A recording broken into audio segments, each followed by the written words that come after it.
Coast Division event recorded May 29th, 2021 focuses on a review of the future event survey completed by the Coast Division membership. Okay, welcome to our May 29th event. So basically today we have three items. First, we're going to do a little discussion of the NMRA convention, just an update. And then we're going to spend a bit of time on the survey that we had put together, the Future Events Committee put together. And what I actually want to do is have everyone kind of see the results of those and the outcomes. And then the committee is going to get together and from that put a recommendation together to the board for kind of the structure of how we go forward with future events. Then Frank is going to talk about something pretty exciting, which is the National Model Showcase, which will be at the NMRA convention, and it'll be an opportunity. Instead of having a normal contest, this is a real opportunity for people to show the models they've been working on and do it in a way that you can actually show the model effectively during the convention. We'll talk a bit about that. And then we'll close just with bring what you're modeling. So just an update on the convention. Everything's going great. It actually, I think our planning is really coming together. For example, we've put together some information about why you want to attend, the amazing clinics, the social opportunities to get together and interact, and just the fact that, you know, compared to the normal cost of going to a convention, which is typically about $2,000, being able to go for $50 remote virtually is actually a great bargain and a great opportunity for a lot of people that couldn't normally go to a convention. So I think it's pretty exciting. The link, and I'll put the links in the chat here. The link there at the bottom is actually a link to the NMRAX halftime from last Saturday. John and I went on and basically talked about how the convention is going to work, why people want to attend, what all the great content's going to be. So an opportunity to view that, and also an opportunity to share it with anyone that you know, kind of encouraging folks to come. Really do need volunteers, and the volunteers here, it's not technical. It's not essentially someone coming in needing to Zoom. It's someone, for example, in the Great Hall, helping people understand what breakout room to go to, or being essentially in one of the clinics, kind of monitoring things and moderating and giving people the links to get to the other places they need to go in the event. So it's really pretty simple technical roles, but more helping people around in the event. I also talked to Bruce. He has had a few clinicians drop out for a variety of reasons. And so there may actually be a few clinic slots. So if anyone is interested in doing a clinic, either go ahead and contact Bruce Morden directly, send him an email and say, hey, are you looking for a clinic? Or alternatively, just go on the site and propose a clinic. So, but I think I talked to John, and John, I think we're up to about 45 clinics recorded so far. So we're actually getting pretty good results. So any questions, comments on the convention from anyone? Yeah, Phil, how long does the clinics last? So the convention, there will be 5 days. So it starts on Tuesday and goes to Saturday. Within those 5 days, every day there are 8 clinics in each of 2 tracks. So 16 clinics every day. Each clinic is scheduled for an hour, but it's actually going to be really interesting because one of the things we realized after doing the SPC, in a normal clinic, you have the idea of you come in a room and the clinician talks for 35 minutes or 40 minutes, and then you have 15 minutes of questions, and then the next group of people come in, and if the questions want to continue, they got to go in the hall, and the clinician often thinks about running off somewhere else. What we're going to do here is the clinic is going to be done in a webinar kind of environment. So, you know, if there are 400 people watching or 200 people watching the clinic, they're all going to come in and they'll see the clinic. At the end of the clinic, everyone's going to get a link to go to the Great Hall. And in the Great Hall, there will be a clinic breakout for each clinic room in each track based on the shift. So for example, if you kind of look here, you can see on this slide right here, each one of these breakouts is a clinic room for a track. So for example, in the daylight track, there'll be daylight clinic room 1, clinic room 2, and clinic room 3. So in the morning, if you have a 10 o'clock clinic, The clinic will start and be done in the webinar, and say the clinic takes 40 minutes. At the end of 40 minutes, everyone who wants to talk to the clinician and ask questions will go to the Daylight Clinic 2 breakout room. What's really cool about this is at 11 o'clock, you don't have to leave, because nobody's coming into that room at 11 o'clock. Nobody's coming in at 11:30. Nobody's coming. In fact, nobody's going to show up in that breakout until the 2:30 clinic, this number 2 clinic in the afternoon, gets done at about 3:15. So essentially, we have this really interesting opportunity, which is if you have a clinic and the clinician and people want to talk, you can talk for an hour. In fact, if you go back to the SPC, when we had the keynote there, the discussion in the breakout actually lasted for well over an hour after the clinic. So lots of opportunities, even though the clinics will all be about 35 to 45 minutes, that kind of time in length. But the conversations can be as long as you want. So Hey, I think that's Phil? going to, yeah.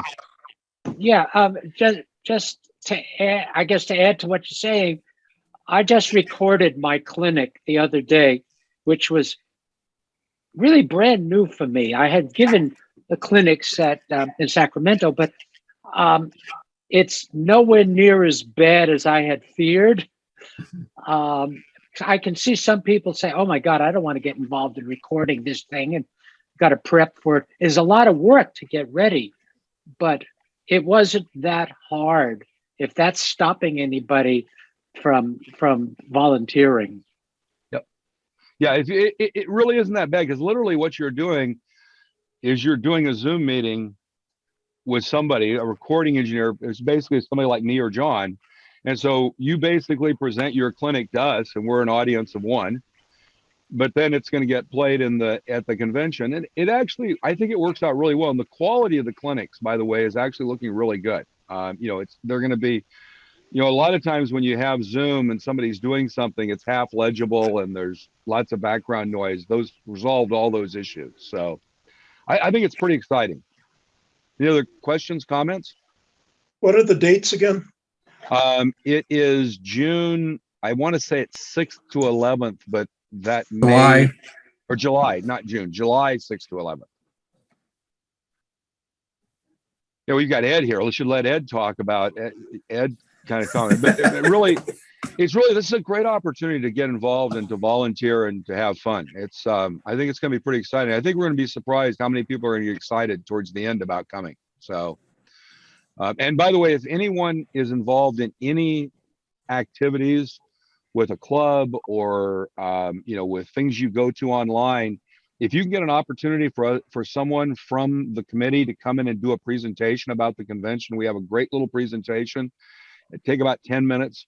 More than glad we'll find someone to come into any event and do a little presentation, because we really want people to understand it. It's hard to get people in the community to understand this is going to be fundamentally different than your typical Zoom meeting online like we have here. It's going to be different from this.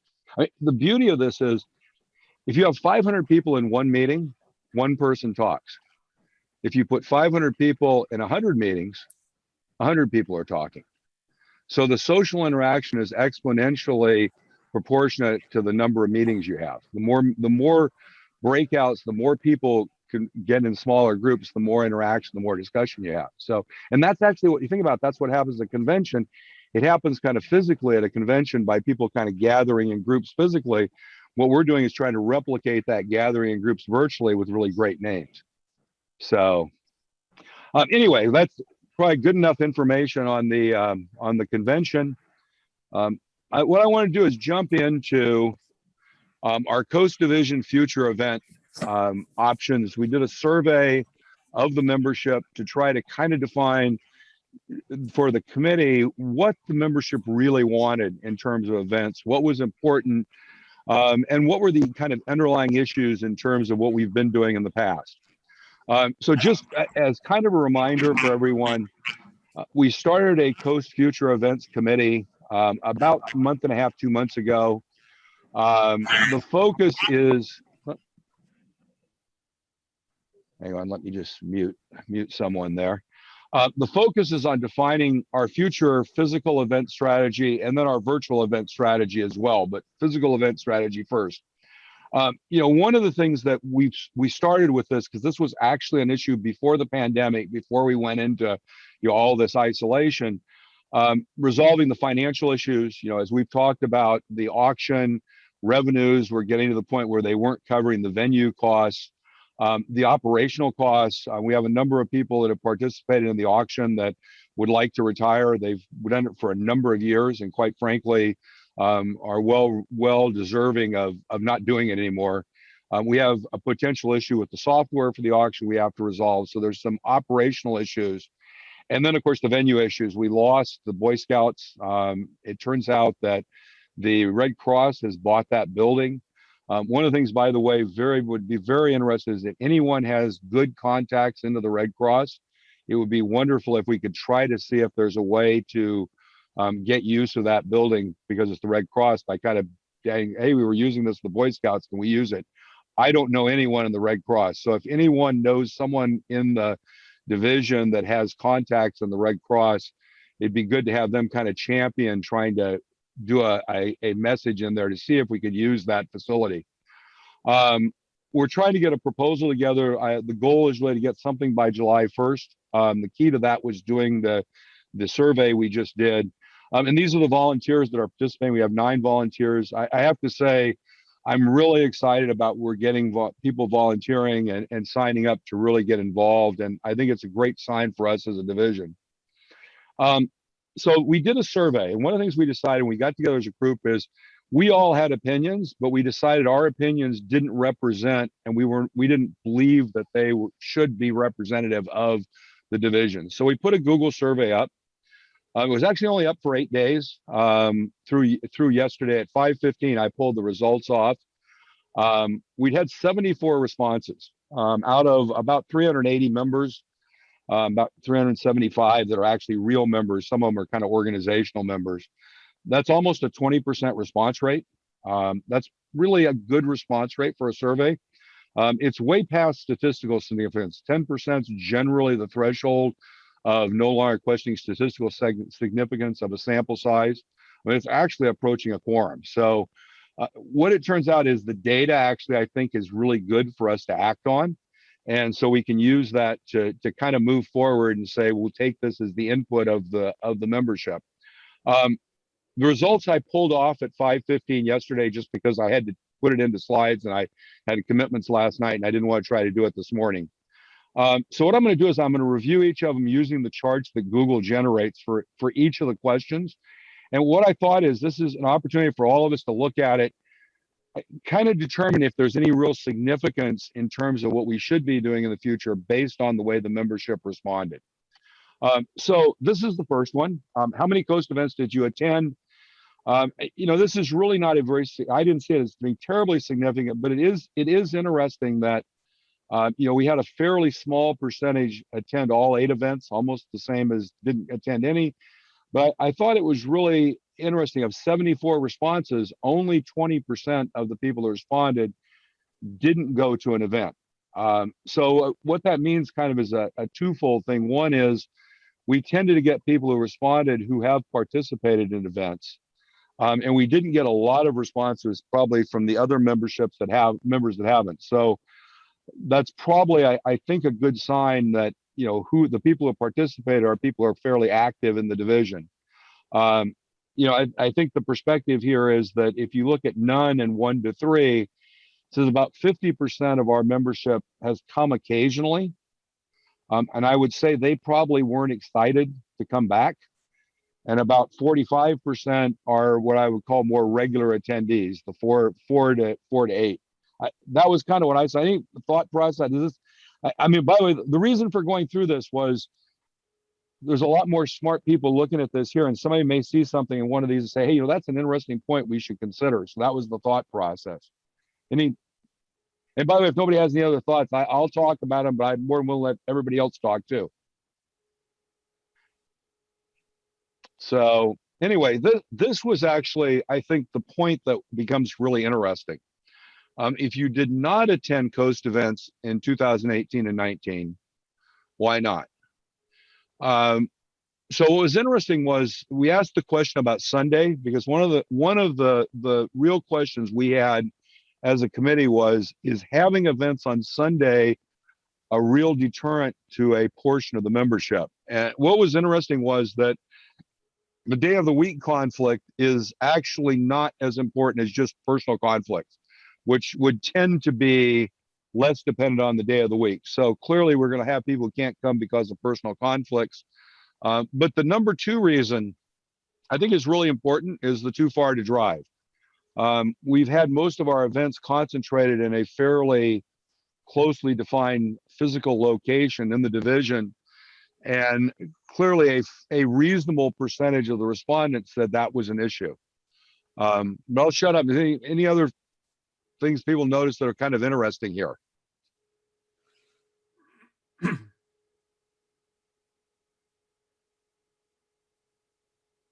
What about the people who said did not hear about them? Why did they not hear about them? We have some questions on communications later.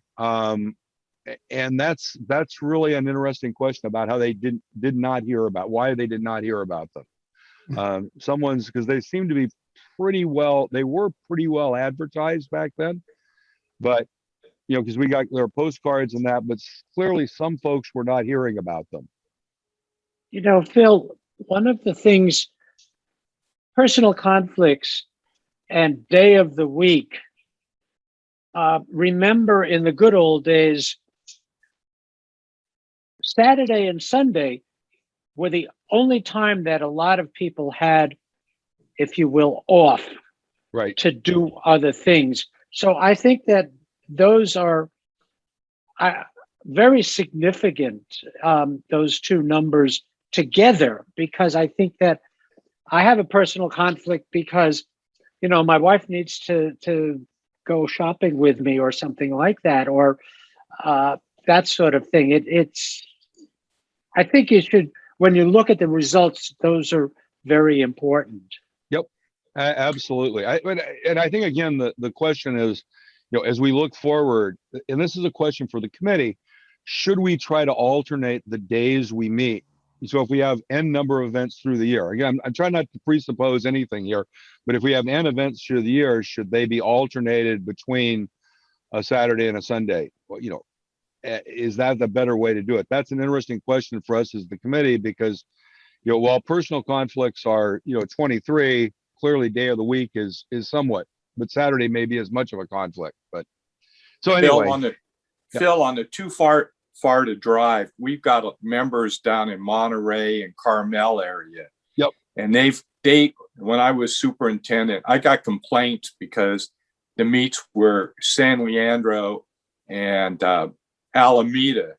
Yep. And even though they're not that much further than, say, in the South Bay, it was a big issue for a number of our members that are down in Santa Cruz South. Right. So that's one thing to consider. You're absolutely right. And that was why, if you remember the question we asked about locations and whether you would go to them, we actually put in the southern locations, because I have kind of that feeling that that's an underserved community, because it's a fairly small number compared to the kind of mass that's up here in the Bay Area. No, absolutely. But that tells you kind of the reasons people say they didn't come.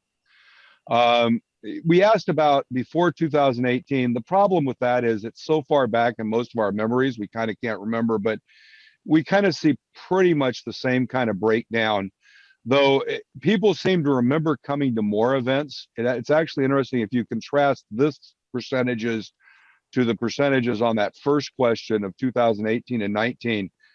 People seem to remember going to more events in the past than they did in the more recent past. So probably not very meaningful in terms of data.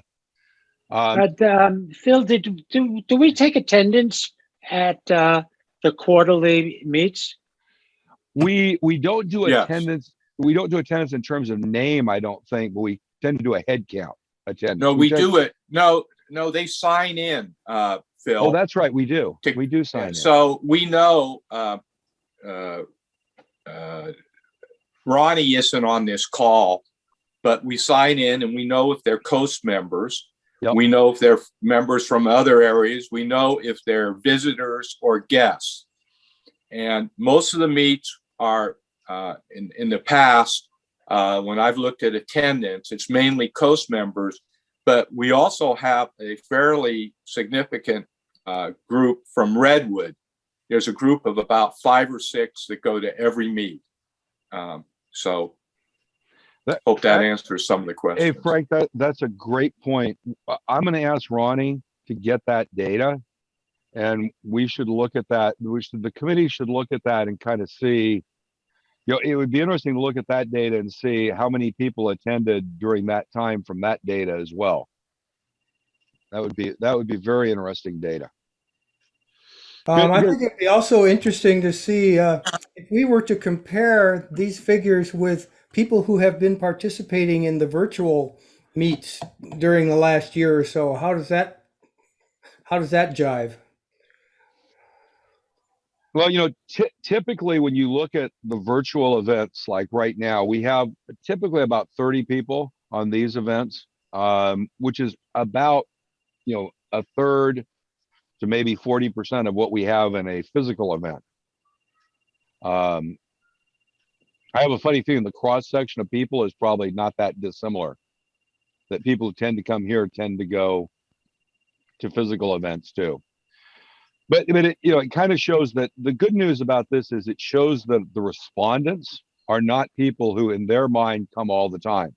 So, you know, so if you kind of look at this, you know, half the respondents said they came a few times or never. So we're getting, one of the things I wanted to make sure we did in the responses was got people who have not come to the events to try to see what it would take to attract them and what things they were looking for that we weren't doing. So the next question we asked was, if you've come to a Coast event in the past, have you participated in the auction? And I think this is a really good, you know, indicator. We have about a quarter that has not participated.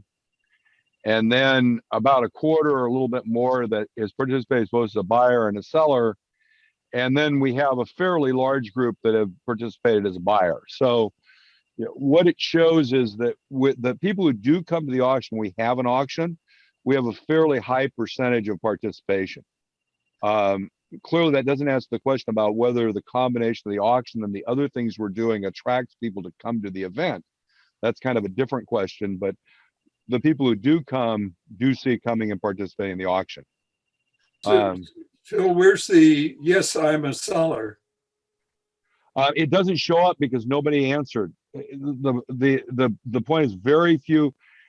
What we didn't get was anybody who participated in the survey who was primarily there selling stuff, which means that basically I think everybody who sells stuff is also a buyer. And yeah, exactly. It doesn't even show up as a fraction. So I don't think anybody selected that answer. And by the way, all of these have the number of responses up here, the ones like this that have responses. So, you know, 72 of the 74 responses. So this was the other question. Another question we asked was, how often should the Coast Division have physical events? And I think it was pretty resounding that 4 is probably the right number. If you combine the 2 and 4s together and look at the 6 and 12s, we just don't have enough people that are really asking to have more events. Considering the effort to put on a good event, I think 4 events is probably the maximum we should focus on. Any thoughts on this one? I mean, should we only have 2 events? I mean, that's really the other question. We've had 4 events. I'm surprised at how many want 4 per year. Honestly. Actually, I'm going to take the other side of that. I'm not surprised, and I wish there was, not in this physical event, but I think the virtual events are the greatest things that the division has ever done in terms of inclusion. So, you know. Well, and I think the other thing is, we've had a lot of discussions about, you know, how do we make the events more attractive? How do we maybe have some events that are recruiting events? We have a lot of really cool things to invite new people to come to. So those are a lot of discussions the committee is going to have about, you know, as we look at our events going forward, how do we think about those events for the members, for different kind of members, for new members, et cetera? But I think what I heard pretty strongly is we should, as a committee, plan on 4 events. The next one is actually where it gets really interesting. So this is a chart that shows the activities that are available, or that we asked people if they were interested in, and we asked them to rate them as most important, very interesting, somewhat interesting, -10, not interested. And those are rated from blue to purple. And so one of the things on this kind of a chart is, if you're a data person, you can kind of look through the chart to see where the real important points are. So like if you look at this, what you realize is there's an awful lot of people that really like clinics, and that looks pretty good. The problem with trying to interpret this data is most people can't interpret it. And actually people who think they can interpret it, often you don't get it right because it's really complex to interpret the size of those humps.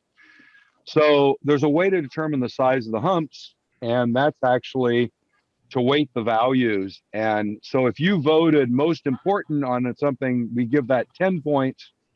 If you voted most interesting, it gets 7.5, somewhat interesting 5, -10, 2.5, not interested 0.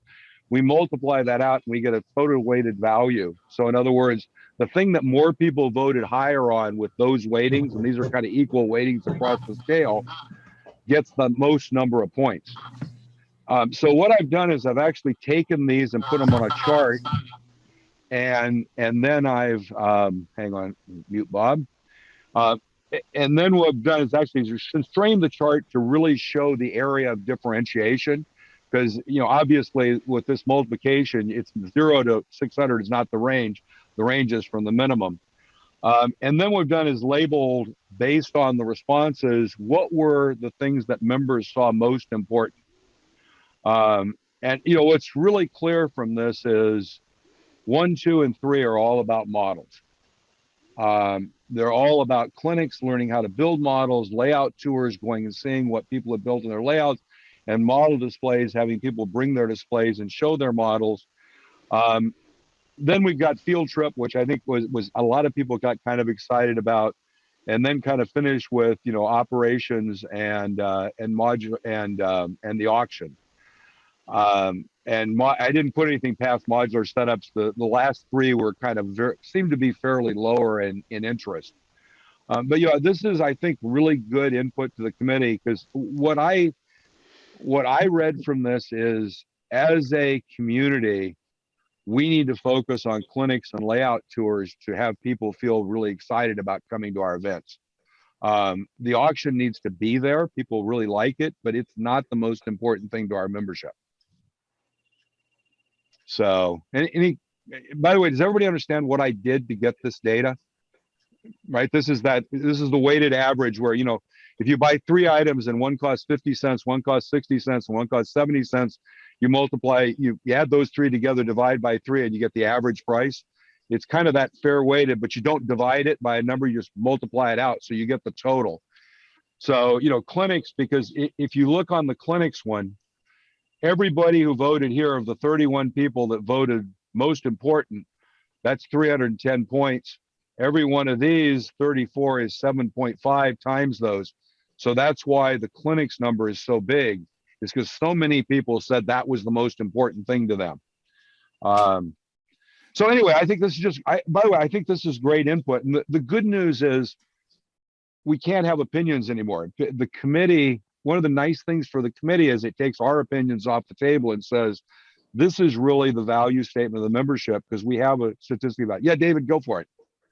Yeah, I can speak a little bit to the issue of the layout tours. This is something that I had handled, and it's kind of atrophied now.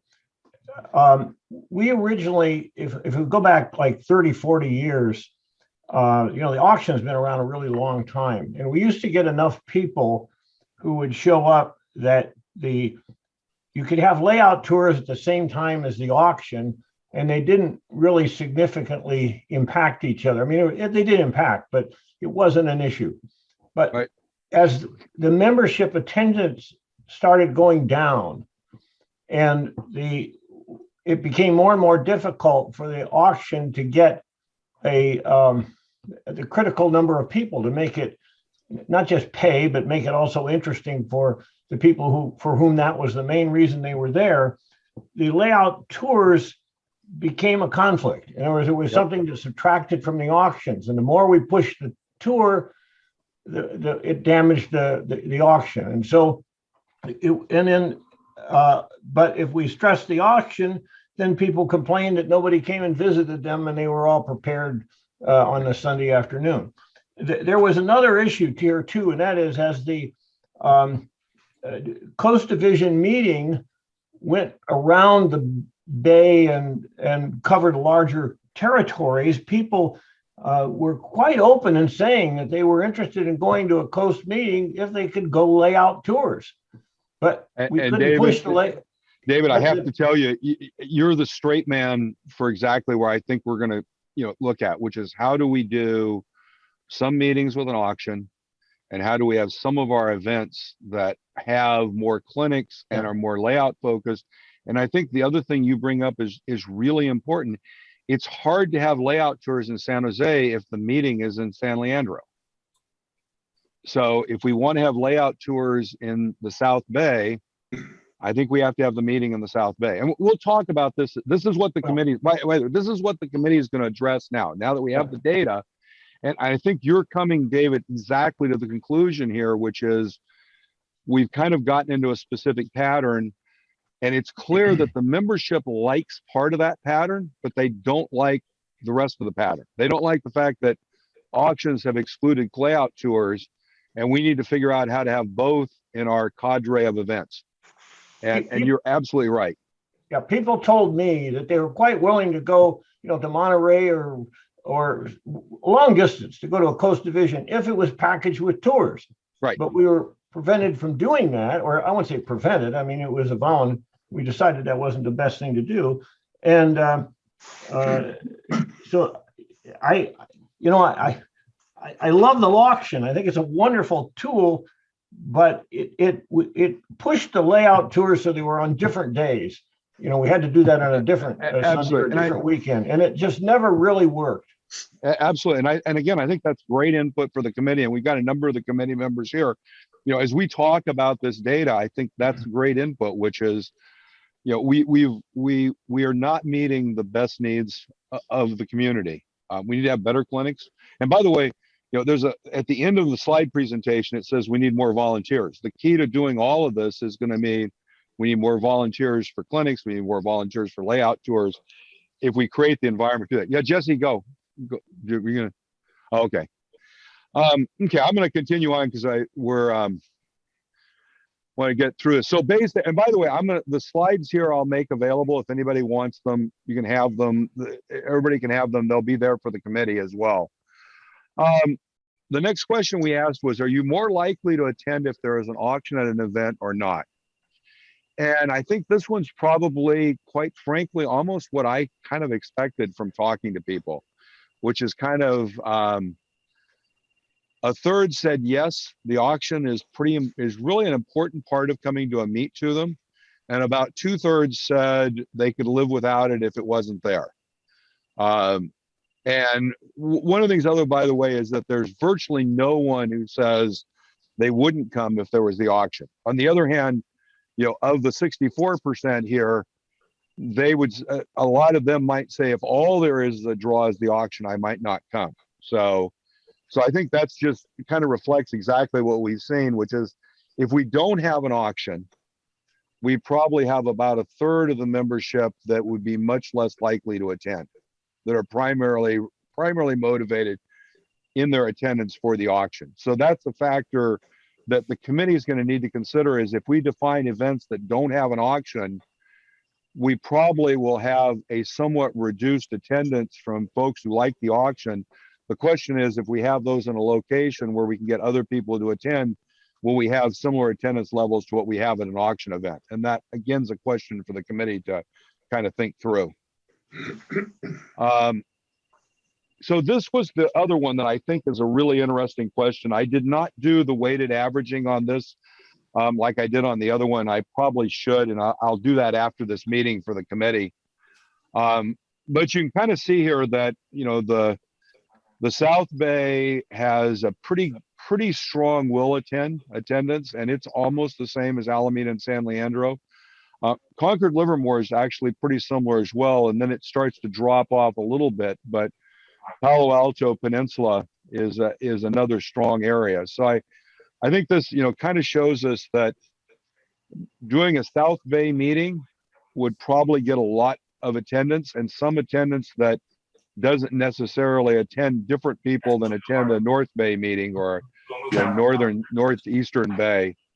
Concord, Livermore, and Palo Alto were also popular.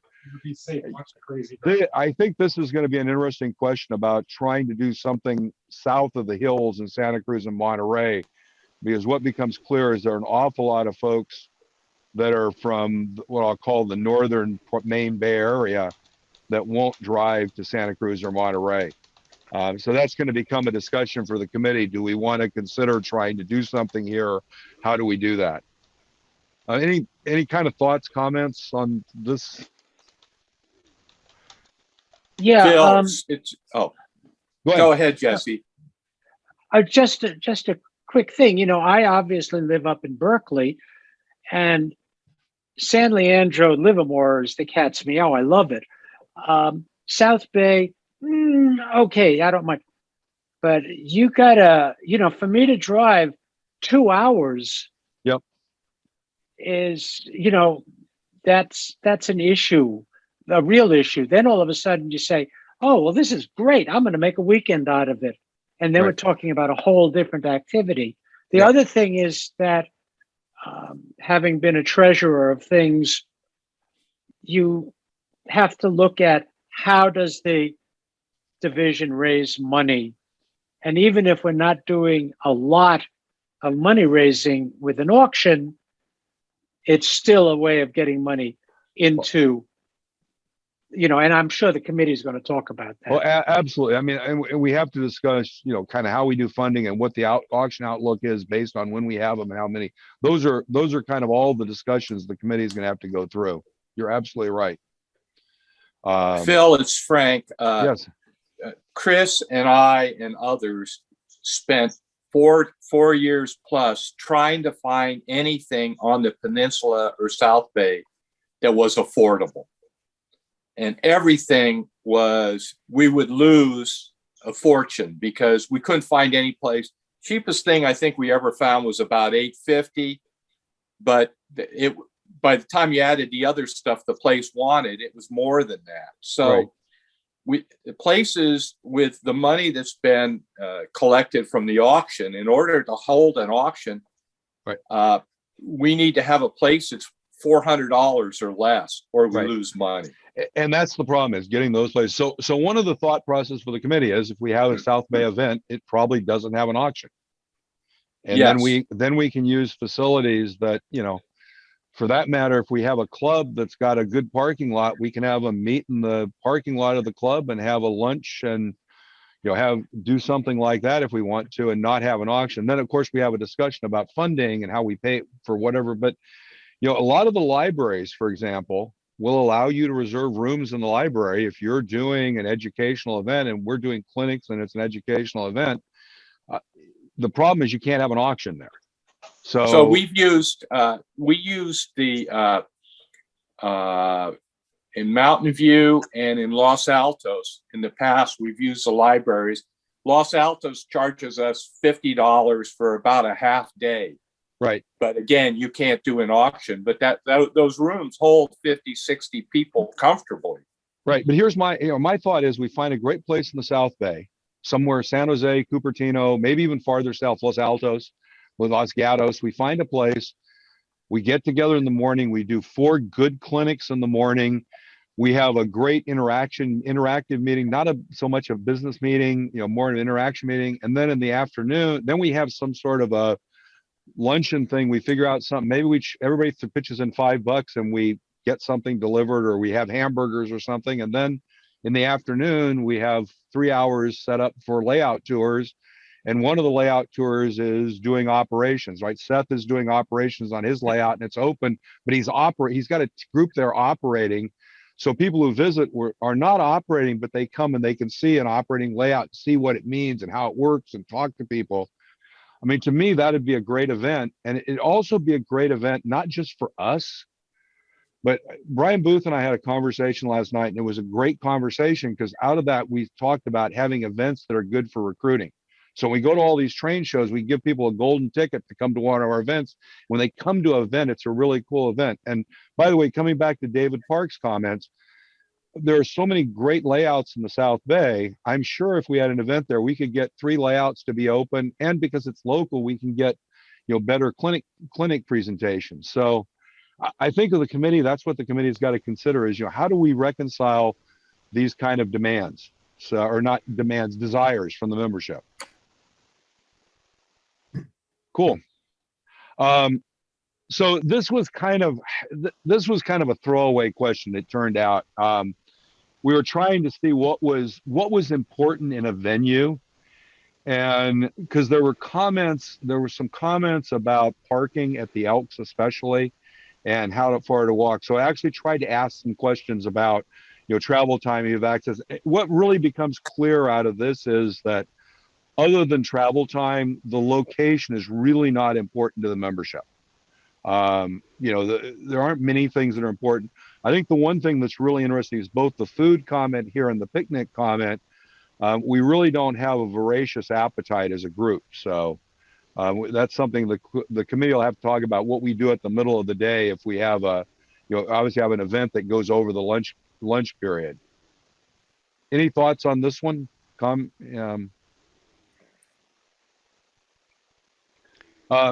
So this actually was an open-ended question. And so there's special interest groups. About 55% of us participate in some sort of a special interest group. Local train club, again, about 50% of the respondents. And then there were a whole bunch of folks that basically put down one thing they participated in. So it's kind of obvious that we have a lot of folks that participate in other things, but on the other hand, a fairly large percentage that are primarily NMRA members as well. I put this up. I'm not going to spend any time on it. These were all the comments. This is more for the committee members to read through and see, what the comments were. But there are comments like, social swap meets, other things that are there. The last set of questions we actually asked were about coast communications. And, this was trying to understand how do we do a better job of communicating. And actually what's kind of good news. Yes, I am one.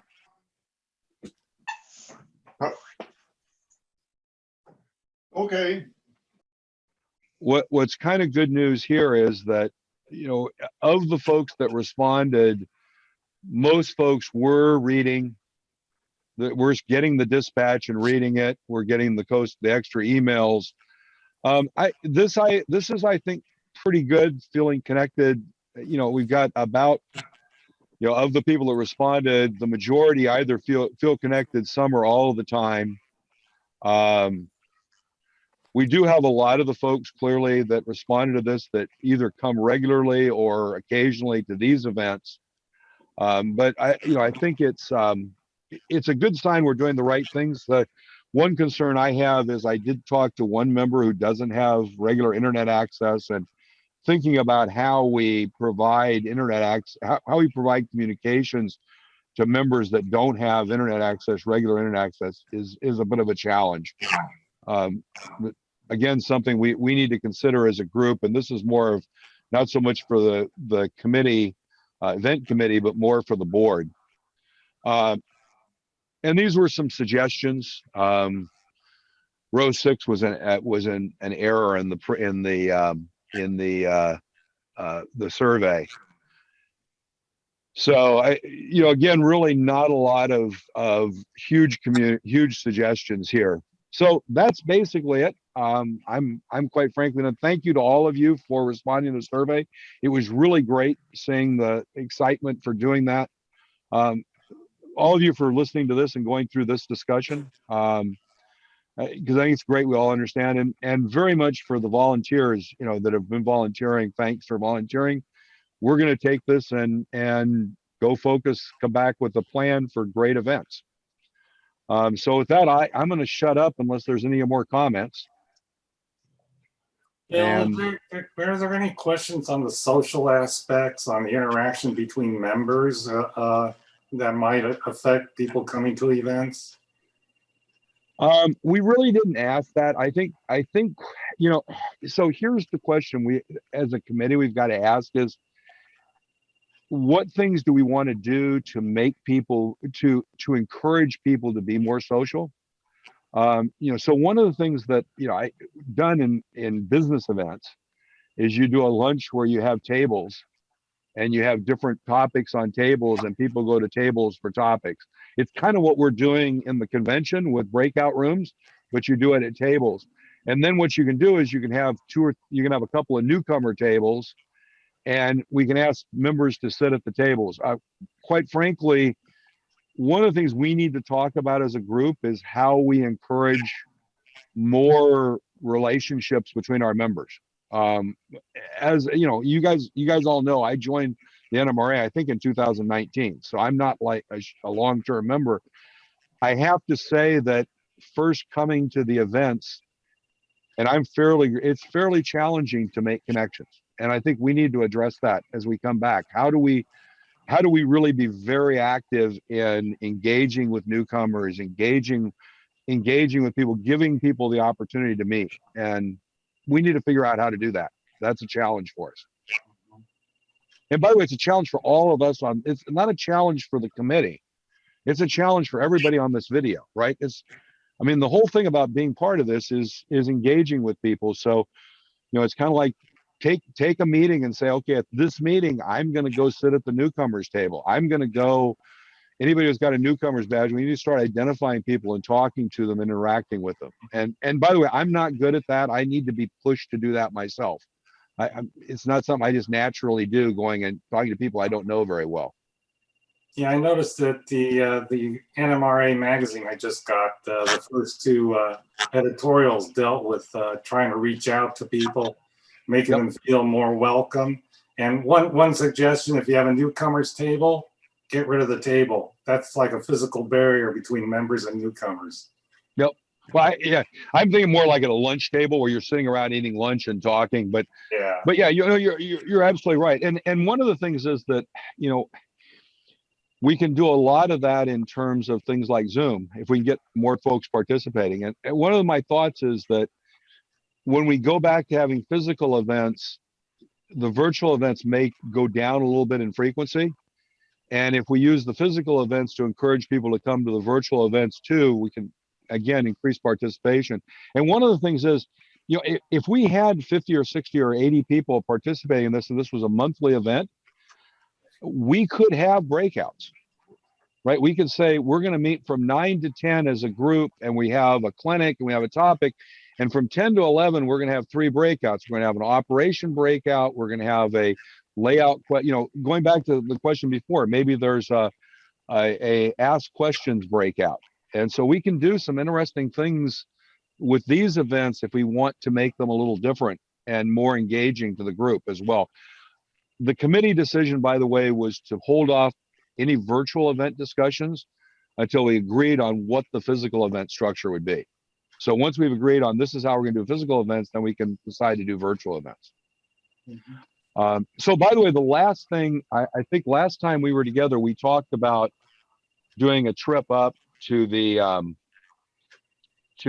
California State Railroad Museum. I think did we talk about June 15th as a date? The day California opens up. The day California opens up. We talked about doing something after those dates. After June 15th. Right.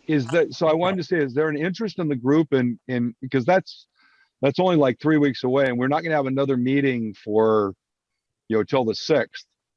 So, I was going to suggest we've got the National coming in there as a big deal right after July 4th. So it has to almost go into August. So maybe we should just wait and hold off and do it in August after the convention. Yeah.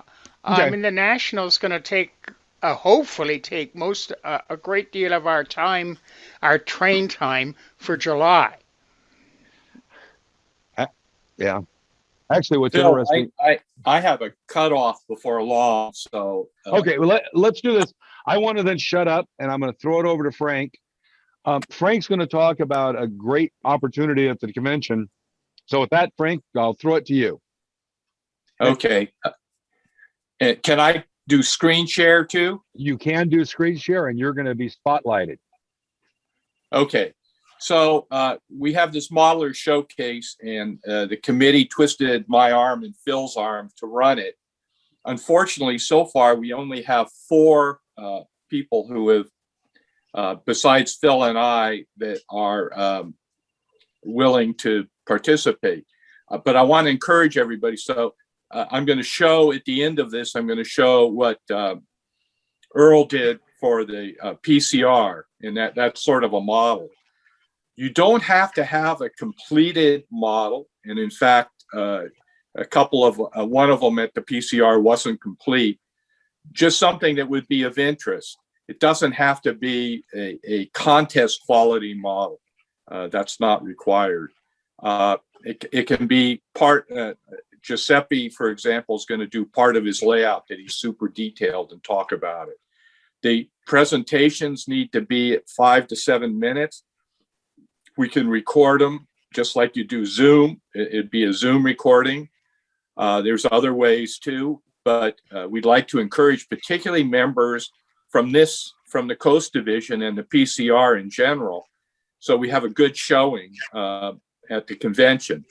The idea is we will have two-hour sections in the convention where we will do the modeler showcase. If we don't get enough, we may only have 1 2-hour, but two hours. And at the end, everybody who does participate, every modeler that shows his stuff, there'll be a breakout room and people can ask questions. So I'm going to share my screen. Actually, Frank, can I share his, because he sent me an updated version from the SPC one. Well, that'd be good. I have the same thing, but why don't you show it? Oh, okay. Okay, cool. I'm sorry. I didn't want to. No, you can show it. Okay, hang on.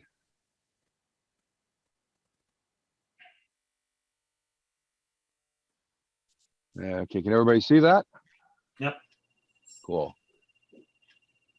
Hello, this is Earl Grabovin, and I want to take you on a tour of the Clear Lake Lumber Company that I did on Ted Stevens' Ohio and Little Kanawha Railroad. The Ohio and Little Kanawha Railroad is an HO scale transition-era railroad set in the hills of West Virginia. The lumber company covers a space of about 6 feet wide by about 1 foot deep and consists of 2 main mill buildings, numerous lumber stacks, and details. Slabs would be brought here from a distant sawmill, cut to size, and dried in stacks or in a kiln. A mill like this would typically also make and ship moldings, doors, and other finished products. The complex right now is about 95% complete, with just some final details and clutter to be added. It provides 3 locations to spot cars during operating sessions. The basis for the mill is this kit from Foss Scale Models. This is a large kit, and it was nice to have the space on the layout to develop the lumber company.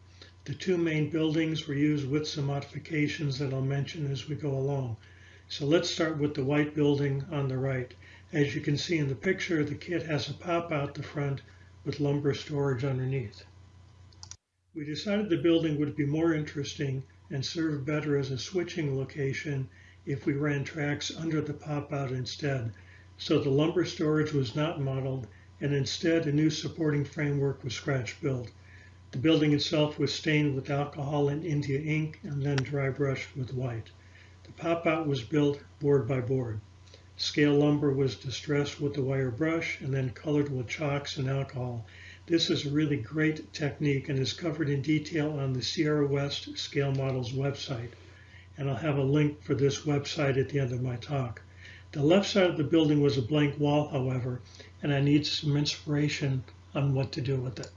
I try to use prototype reference photos as much as I can when I go to model something. This is a photo from Sharpie.com. Sharpie's a great website for historic photos. The photo caught my eye initially due to the tight radius track in the front center and the guardrail on the inner rail. By the way, take a look also at the swayback gondola on the left side of the photo. Not something you normally see on a mainline railroad. But the reason I'm showing you this photo, however, is the lumber company building in the lower right corner and the details on the end of that building. If I blow up that area of the photo, you can see the minimally supported stairway, the rickety handrails, the walkway, and the addition with the boarded up windows. I now had my inspiration for the white building of the kit. Using the photo as a guide, I modified the kit end wall and scratch built the details. By the way, if you ever plan on entering a build like this in a contest, working off prototype information is a great way to get conformity and scratch build points. I also scratch built a complete first floor interior with all the woodworking machines the mill would have had. The machines are a combination of HO and N-scale machines and tools, most of which are from Shapeways. You can see some shelving in the back, along with a complete sawdust collection system. Here's another view of the interior with more details. There are figures working most all the machines. The doorway was cut into the building, and in retrospect, I wish I would have cut it a bit larger, as there's quite a bit of detail that doesn't show when the building is on the layout. All the mill buildings are lit with LEDs. The red building was built pretty much as per kit instructions, but with a loading dock in the front as opposed to the addition. The red and white paint was sponge painted over the alcohol and India ink stained walls. In the background, you can see the kiln from the original kit.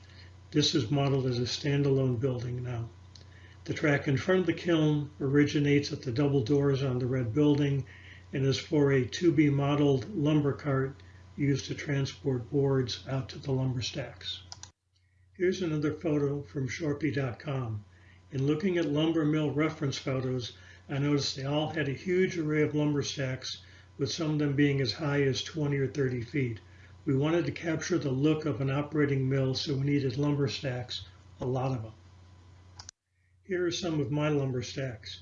We looked initially at commercial stacks, but they just didn't cut it detail-wise. Instead, stacks were all built board by board from coffee stirring sticks. The stacks weren't all that difficult to make, just time-consuming, and I worked on 3 at a time. I'd put down a row of boards, stickers, and another row of boards, and then throw a weight on top of it. Then do the same to 2 other piles. By the time I got back to the first pile, the glue had set enough to build another couple of layers. So working like this, it took less than a couple hours to build 3 stacks. The box of 1,000 stirs got depleted pretty quickly. You'll also notice the boards poking out of the stacks as stairs.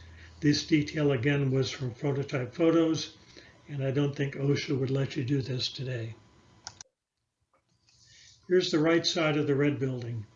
The right wall of the kit was blank and needed something, so this edition was built from more of the coffee stirring sticks. The sticks were colored with chalk and alcohol like the pop-out on the white building.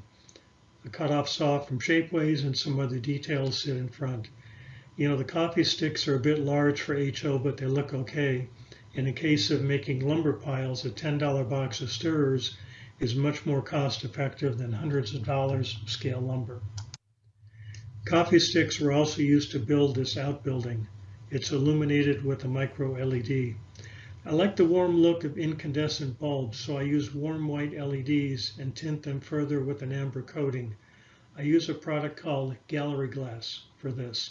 You can think of it as a tinted Elmer's glue, and I'll have a link to this in the next slide. Here are some links and more information about some of the things I mentioned in the talk. The Gallery Glass works best color-wise if you apply it on warm white LEDs. Some of the plain white LEDs have a bluish cast to them, and when you tint it with amber, you get a strange green glow.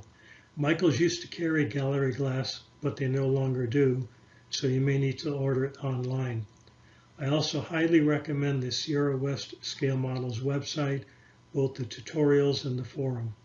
So thank you for listening, and I hope you enjoyed the tour. Okay, back to me.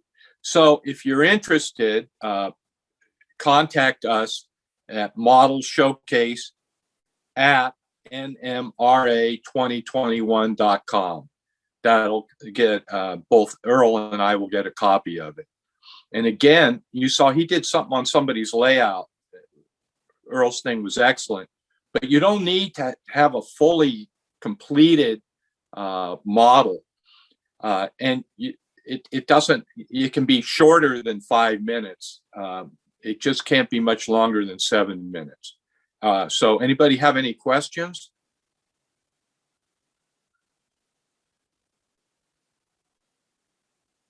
Okay. So somehow, Frank, I don't think that was the right question. It's not, does anyone have any question? Okay. We need 5 volunteers before we move forward. Who volunteers? Come on, Jesse, get your hand up.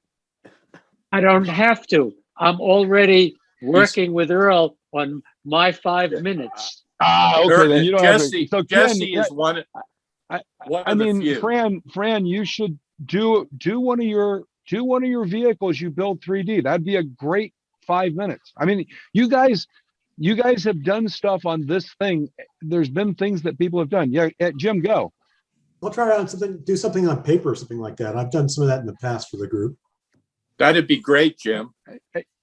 I mean, this is just, it's an opportunity to do something that's 5 minutes, that's cool on something you're modeling. And, you know, it can be a contest level, you know, thing like, or it can be new technique or something else. I think if we get enough of these, Frank, we can have more than 1 hour. We can have a couple of hours at different times. And it's a great opportunity then to talk to people and interact. So like I said, Yeah. I'd really like five, love if we get 5 of us to volunteer. I'll figure out to do one as well, you know, so Frank has the content. So. Really got one. Well, I guess Go ahead. just gonna say if it's N scale as well as HO, I think I might have something. But Absolutely. several people are involved, and it'll be at whatever level that we get it to in the end of June. Excellent. By the way, one of the problems the NMRA has, I'm on the retention and recruitment committee, is that people think it's NMRA is an HO organization. I modeled in ON3. I don't think there's anybody else in the coast anymore that models in ON3 other than Bob Brown. But I've done N, HO, SN3, ON3, ON30. This is not just an HO organization. And I'd like to try and dispel that. It's heavily slanted in that direction. I have trouble convincing people in my group to join NMRA. So, you know, all I can say is, you know, like I'm swimming against the tide where I'm in my little world. Yeah, I know. It's a problem. But it's not, I think we need to be careful. It's not an NMRA reflection. It's a reflection on the hobby in general. Well, I understand that, and Right. that's fine. I'm just saying that if you're trying to do stuff that encourages people, you do have to play to, you know, the majority of what the majority of folks are interested in. As you know, N scale has some peculiarities to it, and therefore, you know, like what we're doing, for example, for modular, may not be of real interest to people that are working on stuff in a spare bedroom. I think it actually becomes interesting because you learn new things that regardless. So, you know, it was interesting at the SBC convention. We told this, we had breakout rooms. So those of you who went, there were a number of breakout rooms. One of the things we did kind of just as a last minute brain fart was we threw in what we called the N and Z small scales room. And literally no one going into the convention was even aware it was going to be there. And we didn't suggest to anybody that it was interesting. Within an hour and a half of the convention starting, there were 3 or 4 people in that room, and there were people there literally all day long.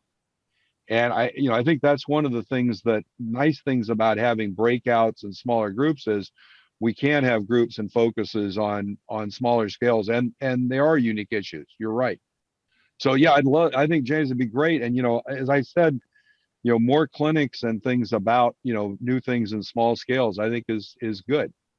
I agree. That was one of the better breakout rooms. I spent quite a bit of time in the N scale room, being an N scaler myself, and I'd like to see those carried over to the national. That type of a room that's kind of an ongoing, open discussion rather than a presentation. And I'd also be willing to do one either for N or for a modular concept. Right. So I'm very involved in both of those. And the other thing is we want to have a modular room, and so for example, one of the things at the national that we're going to do is you have these breakout rooms. The breakout rooms are there all the time, and so like literally two people can say, let's go have a conversation in the end room, and then if the third person comes in and sees they're there, they can go in and join the conversation, and it's really literally like kind of meeting in the hallway. But the other thing is we have these lunches and dinners where we have an hour and a half at every lunch and dinner.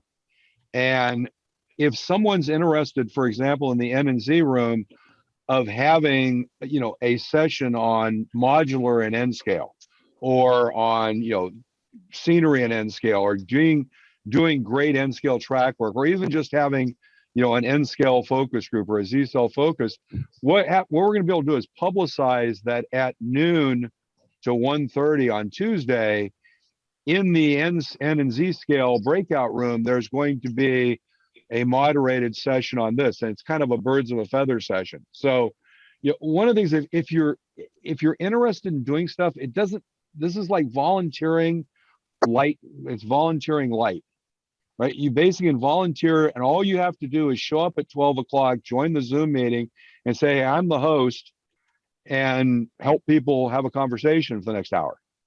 So yeah, it's great opportunities to kind of do some of these things when we get into the convention. Yeah, and that's kind of what happened with me with the N scale room. I ended up hosting it most of the day. But another nice thing, particularly with the N scale stuff, we drew a lot of new young modelers. Mm-hmm. And some of them were like from Texas and Washington State and all over the place, but tried to make them feel at home and to get away from that stigma of NMRA is HO, or that the hobby is only HO, because particularly with N scale, we're second now and we're growing. So no, I think it's absolutely true that we need to, both as a division and as an organization, we're not an HO or any other specific scale. That's good. But yeah, so anyone who has anything, contact Frank, because I think it is, quite frankly, clinics are interesting, but these things, a lot of people like to go and see little 5-minute things and learn something, see something cool. And it's a great opportunity to not have to put all the effort in. Really 5 minutes, all you need is 5 or 6 pictures to talk about. You saw what Earl did. Literally, he had 6 or 7 pictures, and he talked about each one, about what he did and kind of how he put it together. And, I think that's a great way of doing it. Well, thank you all.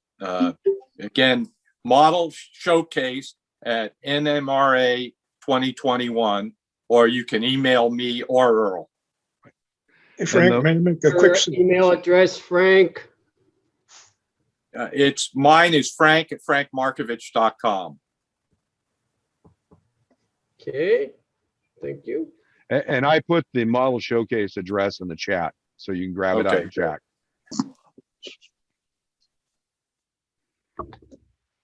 John, you had something? I was just going to say, I was frantically writing down his references as that presentation was going on. It would be nice at the beginning if the presenter is going to, at the end, give a reference sheet, they'd say that in the beginning so you can relax and listen to them and copy down their information at the end. That's a good point. Yeah. What I do is I do screenshots. So if somebody posts something I want to say, I can't type very fast and forget my handwriting. I couldn't read it after. So I do screenshots for that. But you actually bring up a great point, John. I think it's something I'm going to talk to Bruce about sending out to all the clinicians. If you have a reference sheet or you have some things, if we put it in a PDF, you can share it in the chat during the session and say, there's a PDF. I just put the file in the chat. You can pull the file out of the chat and it's a PDF and it has all of my, I think that's it's a great way to distribute it right during the event. You don't have to worry about it later. Let me talk to Bruce because we may make that a suggestion to, if you have some resources and put it in a PDF and we can share it during the clinic and people can grab it and take it away. Yeah, for instance, I was writing down Sharpie as he was saying Sharpie, and I never would have found it, but it was Right. nice that he had that reference at the end. Yep. No, that's a good point. There's a tool in Windows 10 that's called Snip and Sketch, Are we which locked up? allows you to take a screenshot and really tailor it, cut and compress it or whatever, or cut out parts or whatever, and actually write on it. It's really handy for this type of thing. You For know, those of us that are, go ahead. For those of us that are electronically challenged, a print button would be sure appreciated.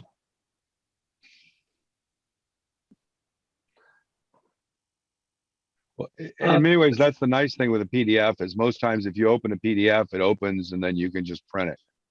So they're easy to print because almost every computer will open a PDF and print it. What I found is that if you have what is the Microsoft doc? PowerPoint. Well, either PowerPoint or just a document, the document writer, Word. Microsoft Word. You can. I've forgotten that one. I use Apache because it's free, but it has the same facilities both for a PowerPoint type and a document type. And the thing I like about the documents is you can really create a nice little document and save it as a PDF. Yep. Without having to pay for PDF. Well, actually, if you've got Word, you can just save it directly as a PDF out of Word. Yeah, Joyce, go for it. The same goes for Write in Apache. Right. I just wonder if there's anybody but me who's into G-scale. Oh, If once I do upon a feel time. alone at a lot of the meetings. I go to Baggers, but I like the PCR also. But I do feel kind of alone. Yeah. I once modeled in F-scale. But that's a while back. I've compressed my ideas. I didn't know there was such a thing. I haven't seen Steve Wesolowski on here for a little bit of a while, but he's heavily into G-scale stuff. Oh, really? How do Yeah. you spell his last name? I'll put it in the chat. Thank you. I have a great appreciation of it. I'll follow it and I'll go see it where I can, but I can't model it. Have you seen my video? I believe I have a while back. Yeah. Yeah, and I've got a lot of G-scale that it's free to anybody who wants it. Oh, Joyce perked up at that one. Yeah. I'm having the Master Gardeners board of directors to my house on Wednesday, and I'm frantically trying to get all my little buildings and things out of the garage. So, Is that Alameda County Master Gardeners? Contra Costa. I live in Contra El Cerrito. I'm a Okay. Master Gardener. Awesome. Cool. Well, I think we're kind of at that point where it's probably a good idea to say, does anyone have anything to share that they've been modeling? Kind of jump to the sharing time. I didn't get it organized for mine. I have this little 10 by 12 piece of plastic on which I'm building a tool shed or speeder shed, tool sheds they were called for SP, that goes at the end of the station building I'm modeling. And if I ever get organized, I'll create a thing for for Frank to share with at the NMRA. Cool. So if nobody else, I did one. So there's this thing called New Tracks. I don't know if anybody, some people I know participated. It's actually a guy named Jim Kello. He does it on Saturday and Wednesday afternoons. It's 4 o'clock our time, 7 o'clock East Coast time, because he's in Florida. He did a couple of build-alongs, and I actually did. I did some models that were part of that build-along. So let me show those and show you what I was doing. Kind of not maybe necessarily for the NMRA convention. These were not as well. Part of it is. Oh, hold on, I'm trying to share something here. Okay, wait. You go ahead and share. There you go. All right. Have you got it? Yep, it's up. This is the tool shed that I'm modeling. Can you see it? Yep. Okay. And it's this little area where the station building is off to the left, and the water tower goes up to the right. And in the back, the first building is a water treatment building and the water treatment tank. And then on this is the signal maintenance, signal and telegraph maintenance shed. And actually, this is from Port Costa. In 1950, it had this configuration with a double tool shed, a double speeder tool shed, and a little shack beside it. And this was torn down by 1956. According to the photos I have, and replaced with a brand new little speeder shed. That's all. Cool. This is my first mock-up of my main industry building. Will be on my modules. It'll be a foundry type of business, gantry crane on the inside.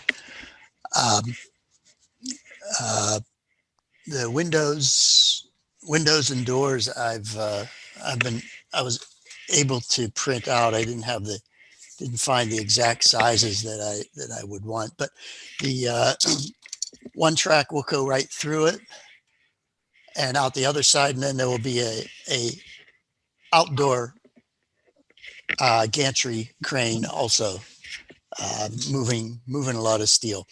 That's my first attempt at a building that big. So again, like I say, I will have a lot of questions as I go on.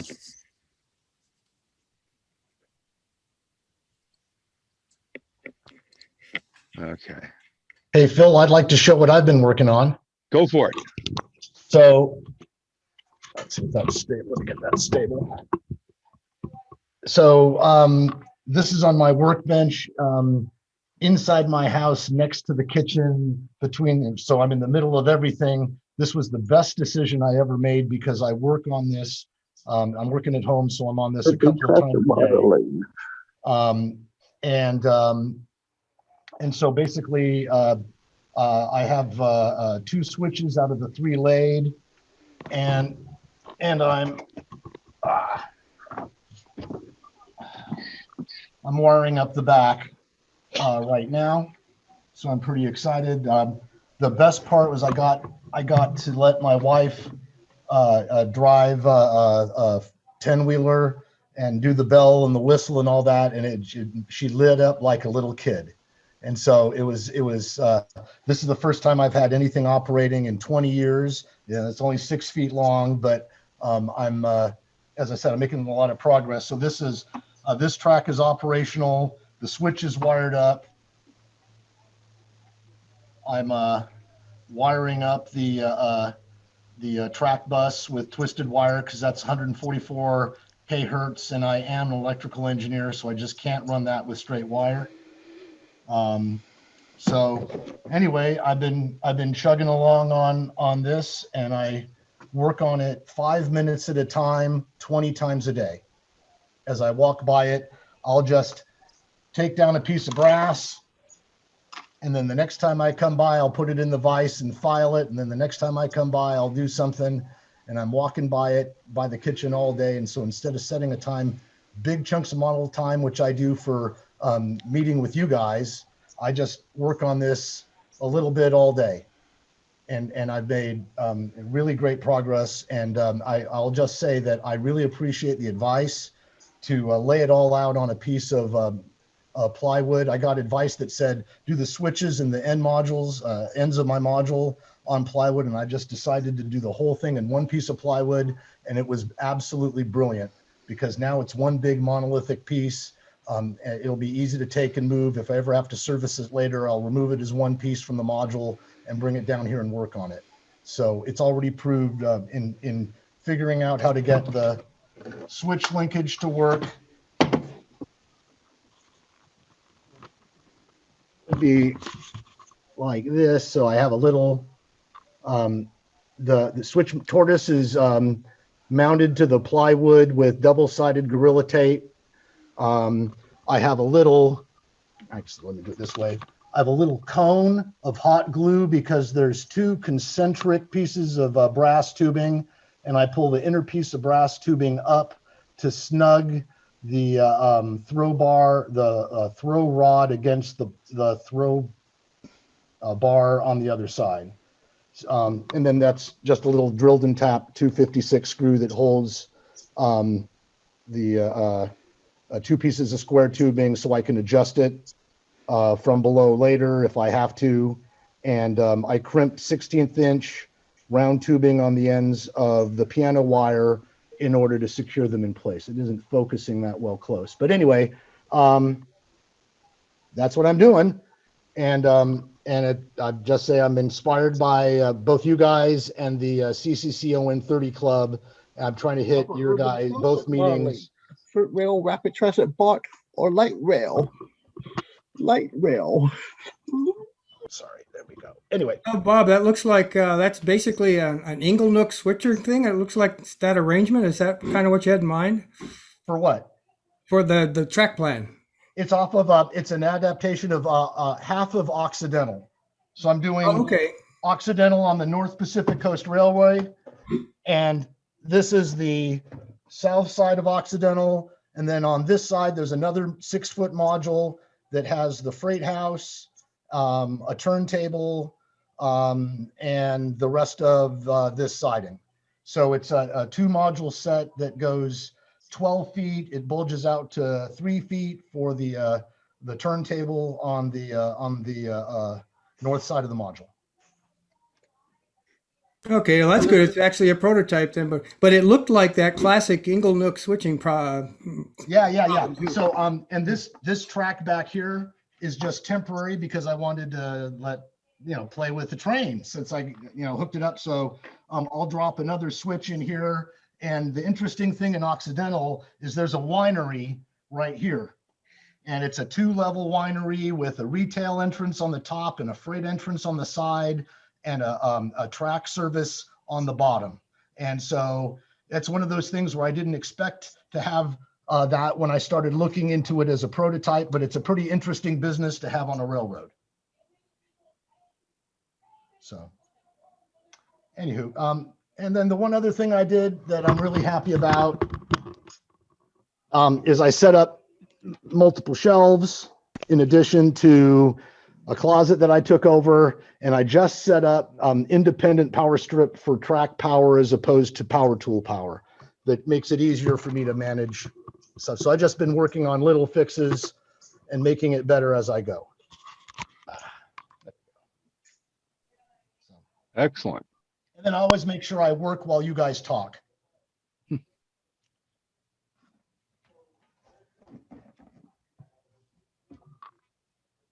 Thank you. So I participated in these builds. So let me share this kind of what I did and where I'm at. So can you guys see that?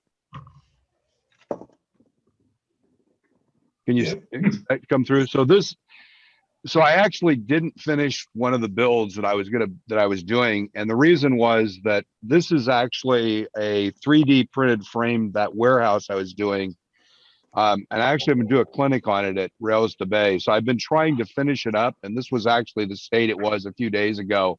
I actually have the base, and I'm getting the base, the floor, and what it goes on the base is ready to have it put on. So hopefully it'll be done for final pictures for the clinic, and then I'll have more done for July.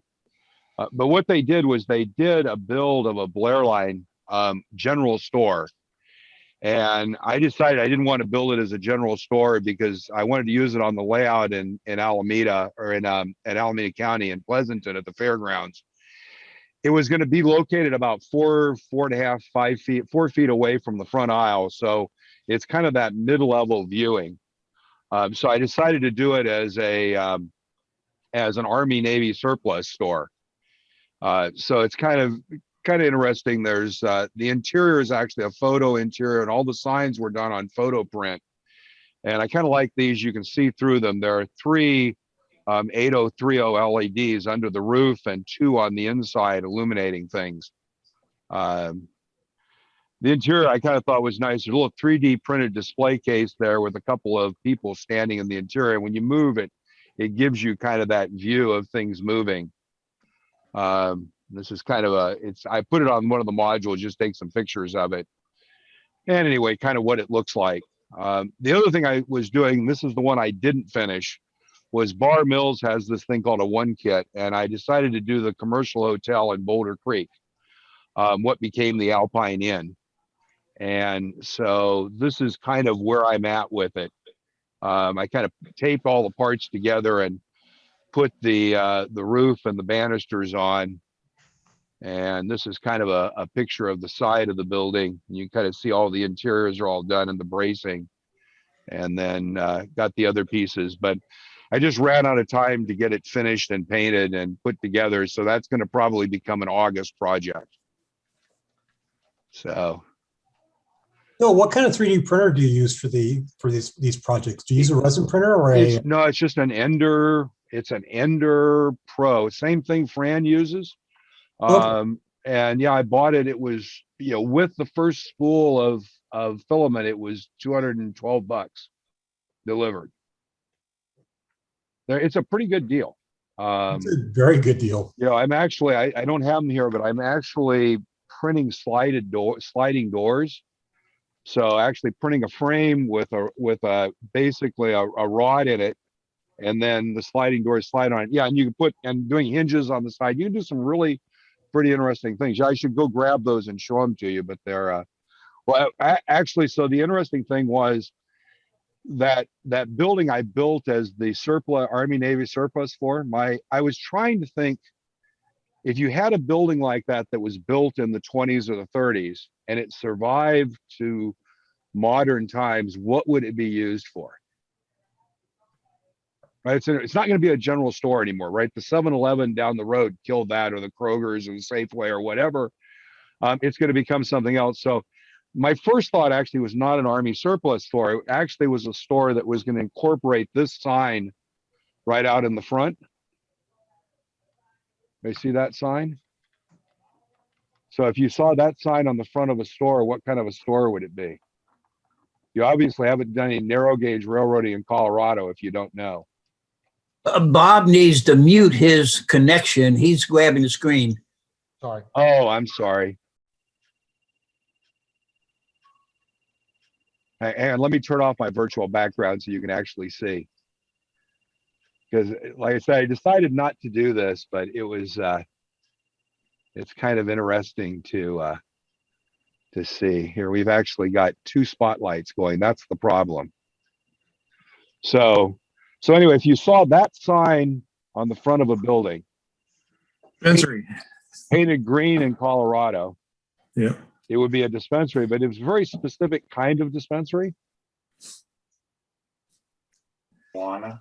Yeah, Charles got it. Yeah, I figured, I was thinking, what's the logical end for that kind of a building in 2020? And it's kind of got to be a marijuana dispensary. But I decided we weren't ready in the hobby to have that on a layout. So anyway, I mean, it's kind of interesting to think about the modern world and how different it is. I don't know if anybody's done that. And when the narrow gauge convention was in Colorado, I drove around, and you get up to Silverton, you take the train up, you get off the train in Silverton, you turn and you look down the street, and there it is, the marijuana dispensary in Silverton, right down the street.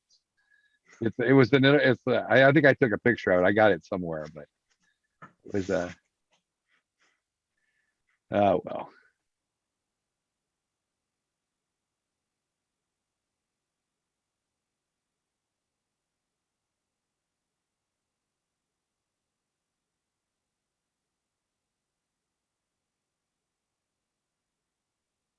Looks like there's some chat about urban and transit modeling.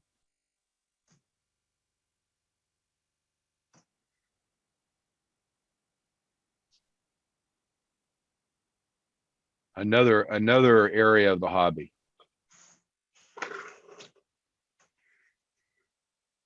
So. Hey, I wanted to say something to Fran about being the only one in a scale. I actually really like you being here representing G scale. I'm interested in all scales. I went to the N and Z scale room because I'm really interested in NN3. And if I didn't really value completing things, I'd go buy some NN3 stuff right now and go do it because it looks so hot to me. So I like G scale. I like everything I see, and everything that everybody brings to the table helps me get psyched up to do what I'm doing. So I like seeing your garden railway stuff, and I hope you keep coming and showing us your garden railway stuff, because I hope to have some gardens. I live on a house with I have a 28-degree, I could have a waterfall on my property, and the trains aren't going to happen outside for me here. But I like the idea of seeing beautiful gardens and railroads, and what you do is inspiring. So please stay, even if you're the only G-scale modeler, especially if you're the only G-scale modeler. And if anybody's doing NN3, let me know, because I'm just so psyched. That Tom Knapp stuff just psychs me up. And I see the stuff at nn3.org, but I just can't do that while I'm this far on my ON30 stuff. So I just wanted to say that to Fran, because I value everybody's, and then most people here are multi-scale, and I hadn't realized, but I've actually done S because I had American Flyer when I was a kid, so I've done everything but TT. So everybody's done a lot of scales, and so I think that's a really valuable thing here too. Yeah, if you want to talk about NN3, I go way back with Tom Knapp on that. We did adjoining modules on the first N-track layout at the National Convention in San Diego in 1974. And I've also done some work with C-Rails with their NN3 stuff and their Z-scale stuff. So, yeah. Oh, I'm going to do NN3. I just need to finish things before I do other new things. Absolutely, I know where that's at.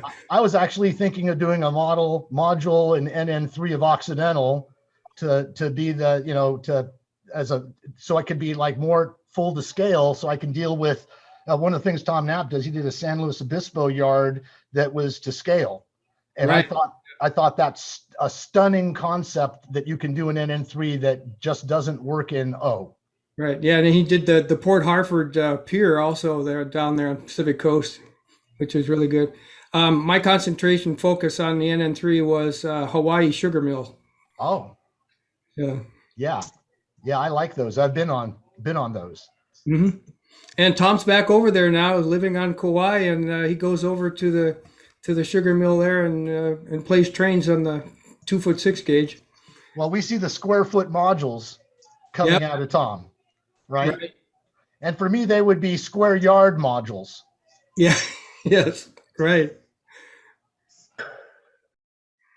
Phil, a quick question. Is anybody going to be doing any clinics on 3D printing, and how how do you get the kind of detail and how do you size it down to the right scale and all that kind of stuff?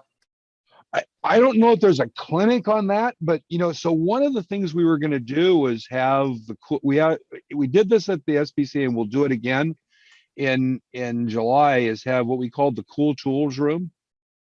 And so one of the things we did was we had a birds of a feather on 3D printing on cool tools. It turned into so I don't know if you've seen the video that Jonathan Sauer did.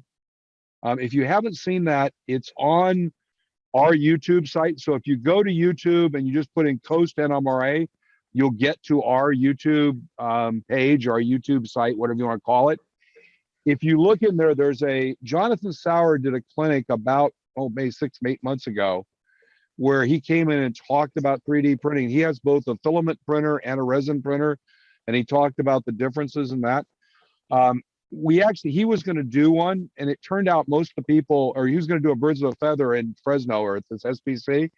It turned out when he got in there, most of the people were really wanting to learn about 3D printing. So he didn't actually do the clinic, or he actually did the clinic. It wasn't a birds of a feather. In July, I want to have a birds of a feather. So for example, Fran and I were talking. I went over to Fran's house, probably 3 weeks ago, Fran, we got together. And one of the things Fran told me was, with the Ender 3, when you go through the formatting with the Cura tool, one of the things is you can determine the direction of the print head in certain layers, right? Because if you think about it, you've got this thing that's squirting plastic out, and it's moving, and it turns out when it's in the middle of a square, it prints the outside by going around. But in the middle of the square, the basic is it prints at a 45-degree angle. So it prints one layer this way, then it prints the next layer this way. It runs square around the outside, but in the middle, it always does it at 45s. And that gives you the maximum strength if you think about how those layers are bonding. Well, it turns out, if you think about this sign, go back to the sign, if you're putting the sign this way, you don't want the lines running at a 45. You want the lines running this way. So Fran pointed out to me, there's this cool thing you just put in here. So one of the things I actually did a spreadsheet where what you can do is you can put a part in Cura, you can run the slicer on it. Then what you can do is in Cura, you can now go back and look at the layers, and you can find, like when you build a door and you've got the door comes up and you want the wood to run this way, you can find that layer. And then I made a spreadsheet where you go take that layer and you can decide the direction of it in the spreadsheet. And then when you get done, the spreadsheet has an output. You just copy that and you paste it into Cura, and now all your layers are oriented right so that you get your wood like it's wood grained the right way. And that's what Fran's done on this door. And and so that's an example of kind of what I was hoping people would bring in, how they do things. Like I said, Fran, when I was at Fran said, you can reduce the print size from 0.12 down to 0.1, and that's the layer thickness. And what's interesting is when you print this stuff, I don't know, you can't really see this on here. Hang on, let me spotlight myself and show you something. So this is I got to turn off the virtual background. It just screws everything up.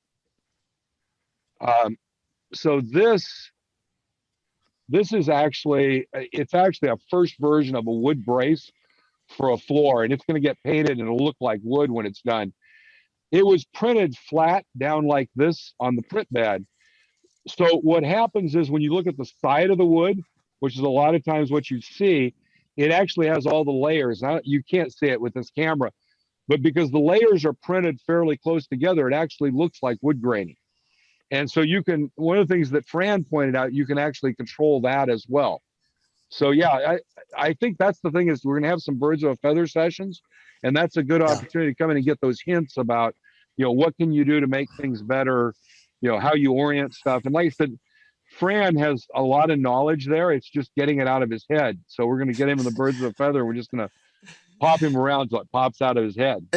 Yeah, birds of a feather, I'd be much more comfortable in, because we're all at different levels, and there's so many guys, like at least on on social media. There's so many guys that are way over me, way Right. above.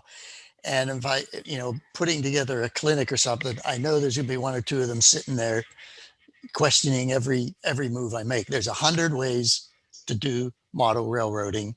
100 ways to do every step of model railroading. There's 100 ways to do every step of 3D printing. Yep. And there's guys that can do it professionally, that are more into the tech than they are to the what's this model going to look like. And that's why I'll go to the the modeler's room like that, but I won't put on a clinic. Yeah, that was Larry. That was a good input. I may send Jonathan an email. Like I said, Bruce made a comment that he had about 4 or 5 clinicians that had decided not to do a clinic for one reason or another. So that might be a really good clinic to ask Jonathan to do that clinic again as one of the clinics at the event. It was a very good clinic. And it wasn't a lot about how to do it. It wasn't a lot of detail. It was more kind of an overview of what you have to have, what you can do with it, kind of the comparisons. So Thank you. yep, no, absolutely.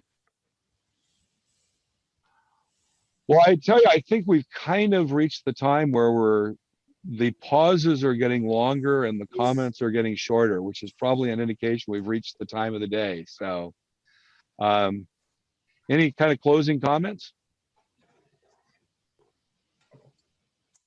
Ken, you're talking, but for some reason we're not hearing you and you're not muted.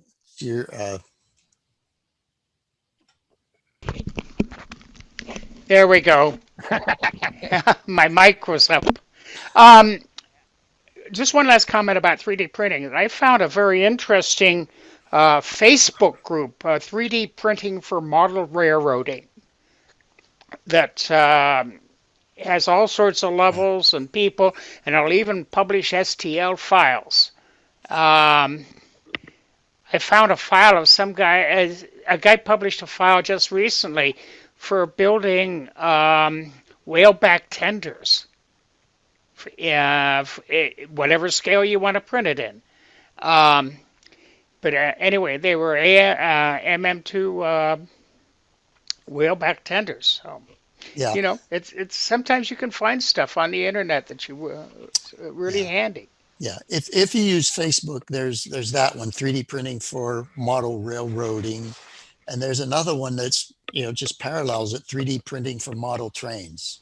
I think model trains is a little bigger circulation. Okay. I just happen to, I'll have to look at the model trains one. I just sort of just keep on that one to see if something comes up interesting. I have no capability to draw a 3D object for some reason, and I've tried every bit of software that seems to be available free, and I can't make it work. So here, I'll share something. This is the project we're working on in Pleasanton. So that's actually a 3D printed frame for all nations F units. They used to have a frame that was phenolic on the end and basically brass sheet here, and we've basically got a design now where we can print the whole thing as a 3D printed frame. So this is the motor mount. The motor sits here. The trucks sit here, and this is power feeds for the trucks, and then this bolts into the cab. So what basically done is we took all the dimensions and we're recreating it in 3D printing. So it's actually it's not that hard to use. At some point, if we want to, we can actually do a clinic on how to use some of this stuff. Well, let's just say that there's a certain eye-hand coordination that that I just seem to have never been able to grasp using a mouse and draw. Which software was that, Phil? That's FreeCAD. Okay. So when I went to do this, there's a couple of commercial programs, and then there's Tinkercad. And Tinkercad's really good, but it doesn't have kind of the extrusion capabilities that the commercial programs have. The problem with the commercial programs is that they sometimes change their licensing. And if you're putting all of your stuff in their cloud and they change their licensing, everything you've done goes away. and FreeCAD, is kind of an open source package, and decided to use it. The downside to FreeCAD, and it's also true with Tinkercad, is you can't texture surfaces. And in O scale, that's actually something that's probably worth doing. So doing, Fusion 360, you can actually put a wood grain on a surface, which you can't really do in FreeCAD or Tinkercad. So that's kind of kind of as you get to the more expensive commercial packages, they have more tool sets. And one of the big tool sets that's cool for us is the idea that, if I'm putting something together and I want to put wood grain on it so it has a wood grain look, I can do some wood graining built into it. The way I've done wood graining on a lot of what I've done is after I print it out, I print it out and you get the layering on one dimension. So if you got a piece of wood, like this, this dimension, you get the layering. But what I do is I spray, depending on the part, 1 to 4 coats of filler primer. And if you spray 4 coats of filler primer, then you can just use a razor saw and slide it along there, and actually puts grooves in the filler primer and gives you the wood grain look in the filler primer. So you can actually get that on that warehouse model. If you look at it, actually it has a lot of wood graining. You can see in the 3D prints, and it's not in the print. It's actually in a couple of layers or 4 layers of filler primer on the print. Those cans of cheap filler primer. So, Hey, I have a suggestion. Everybody has different things they love to do. And if you can't draw, you're in the hobby because there are things you love to do that you're good at, and drawing isn't it. So maybe you like doing buildings. Maybe you like doing rolling stock. Maybe you can say, hey, I really need help doing a drawing of something and 3D printing, and I'm going to barter a building because that's what I love to do if somebody helps me do what I want to do. And so I'm not suggesting that that's the cure-all for the drawing blues, but it might be that you're never going to be the guy who's going to be great at drawing in CAD because that's just not worth your time. But there are other people who love doing that. So why not? That's the advantage of being in a group. So I'm sure somebody loves doing that. So maybe. Well, I'm not a problem. Actually, the one thing I found was that there's a product called OpenSCAD that allows me to enter code to create an object. And an old programmer that I am, hey, that works. Actually, Ken, you and I should try FreeCAD, because it turns out, like in FreeCAD, you draw a square, and then everything about it is actually programmed in constraints. Yeah, I've got FreeSCAD sitting on my machine somewhere. Yeah, it's actually not a lot of drawing. It's actually a lot of creating objects and then doing the logic to piece them together. Yeah. And yeah, anyway, this is OpenSCAD. See if I can share screen again. Let's see. Here we go.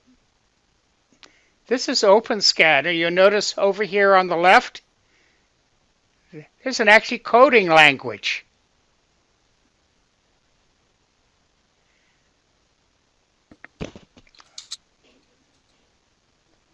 Hello? Yep, we're looking at it. Okay. I just that was just my contribution for the moment. No, it's interesting. Yeah, it was just one of the products that I hit upon that actually said the problem is that by the time it got to about a 5,000 line code, it just wasn't practical. I tend to agree. Huh? I would tend to agree. I think, yeah, it'd be hard to write a program to describe a 3D object.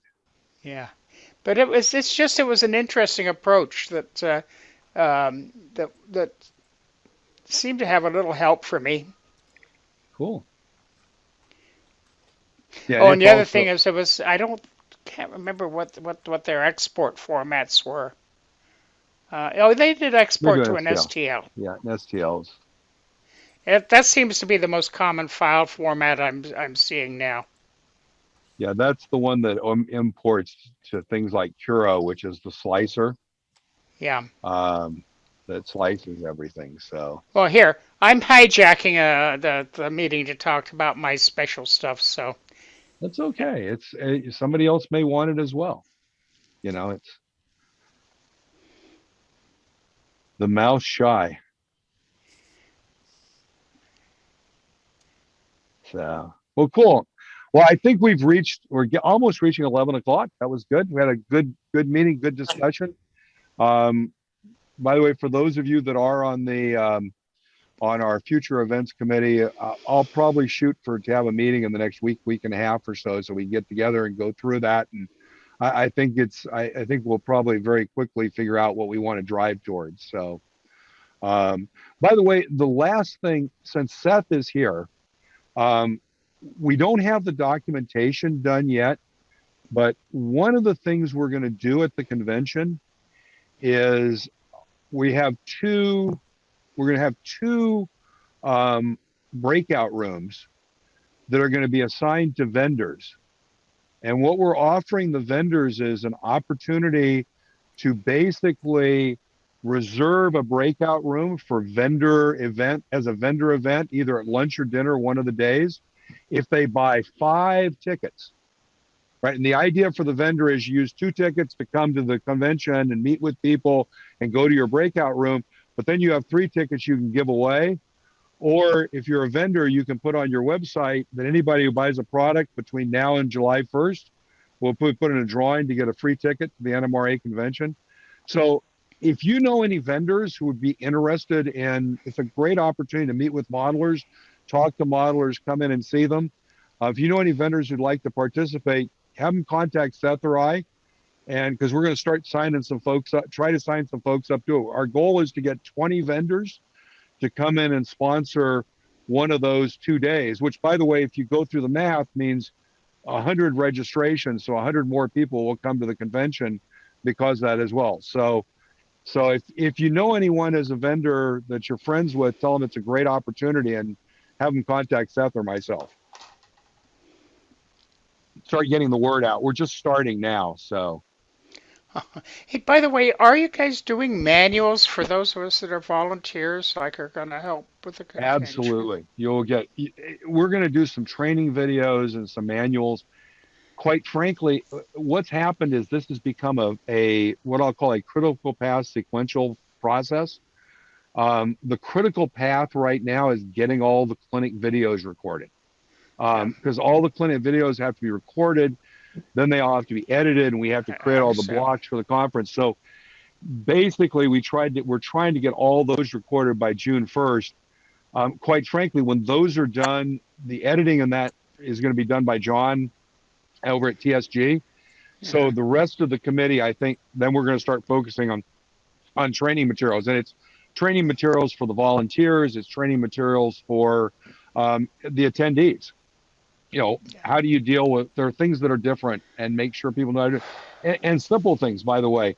I think I don't know if Fred's still on, but one of the things we found out at the SPC is we turned on that you had to have a Zoom account to join the meeting as a security. And it turned out, even if you had a Zoom account, if you didn't log into your Zoom account, if you just joined the meeting from the link without logging into Zoom, and you can do that, it wouldn't let you in. And so you had to log into Zoom and then click to join the meeting. So there are things like that we want to tell people. So we kind of educate them on what you should do before the convention, how you should join.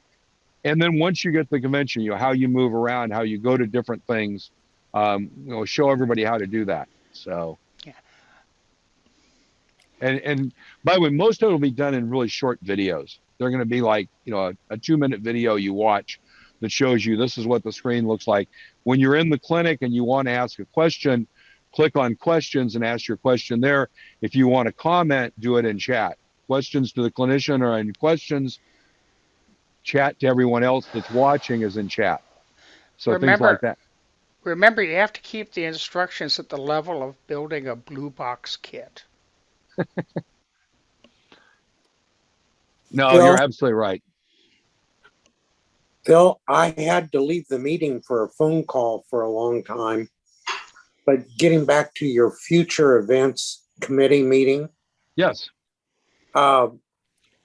is there data available for that committee about the makeup of the PCR? In other words, how many people live in Walnut Creek?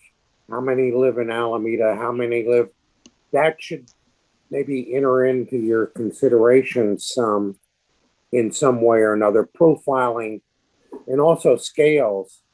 For example, auction doesn't mean much to me as an N scaler because for one reason or another, there's not much participation in the auction, you know, and I'm not, but that's just one way that maybe just the data of the makeup of the PCR may influence your committee in some ways.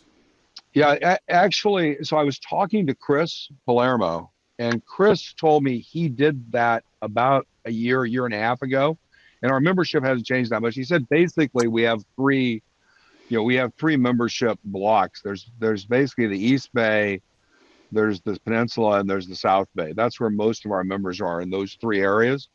But I have the directory, and I can actually do a run on that in a number of ways, and I haven't looked at that. We do a sort by zip codes and do zip code groupings to determine kind of the number of members and locations. It does not include scale data. And that maybe was a question we should have put on the survey. What scales do you model, to get kind of an idea? But I don't think the NMRA data includes scale data. I don't think it's one of the things they track in their database.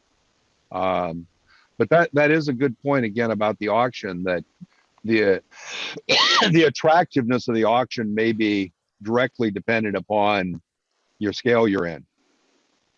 And of course, the other thing that's an interesting point about that is if we do layout tours, you know, should we be trying to consider one of the layout tours being in what I would call an alternative scale, you know, either a narrow gauge or N or Z or O or something other than HO. I think as far as layout tours are concerned, personally, it doesn't matter what scale. Talking to the layout owner and all, we all have problems in common, and there's more commonality in that. I learned something from anybody in any scale, and I think that was brought out during the tail end of this meeting when people were talking about liking to hear G scale, liking to hear NN3, you know, to two extremes. We can learn from, I don't think that's so important in that aspect. I'm just saying, particularly from the auction point of view, it seems to be pretty much a HO. Right. Well, I think one of the things is, you know, so again, let's say we can find a nice venue to have a non-auction meeting in the South Bay, do clinics in the morning, we have some sort of an event around lunch. If we have layouts open from 1 to 4, or 1 to 4:30 or whatever it is, I mean, I'm not sure we couldn't have 4 layouts open if 4 owners would be interested in doing it.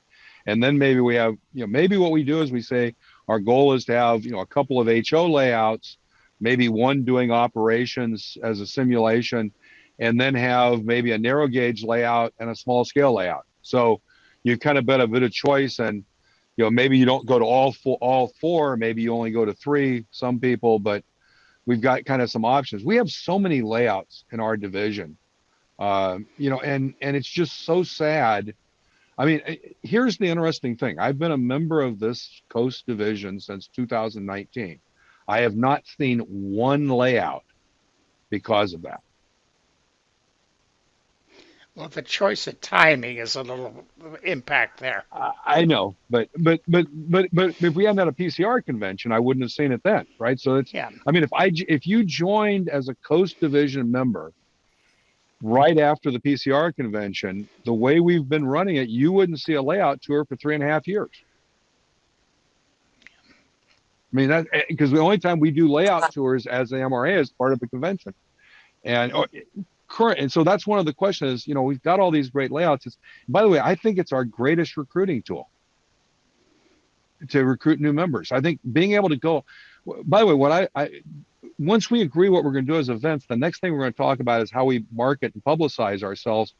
But, you know, when we go to a train show, we ought to be talking about, we're doing an event in 4 weeks in San Jose, and we have 4 layout tours going. We got some pictures of the layouts.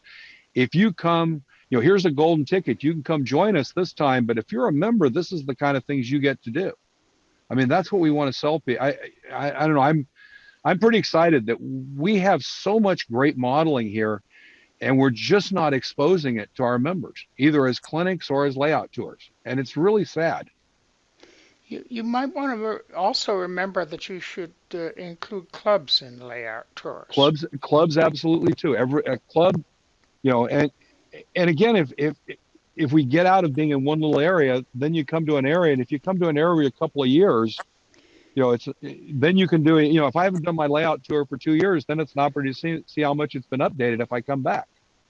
So yeah, no, I'm pretty excited. And Ken, you know, you're on the committee, so this is the conversation we're going to have when we get together. And quite frankly, I'm not sure it's going to be a long conversation, because I think the membership's desires are pretty obvious, and I think the answers are pretty obvious too, of how we resolve that. So I'm excited. And I think that's a good word to end it on. I think it's time to go. Cool. Everybody have a great 2 weeks. We'll see you in 2 weeks. By the way, if anyone has something they'd like to do as a clinic or presentation in 2 weeks, give me a call. Thanks, everyone. Good night or good day.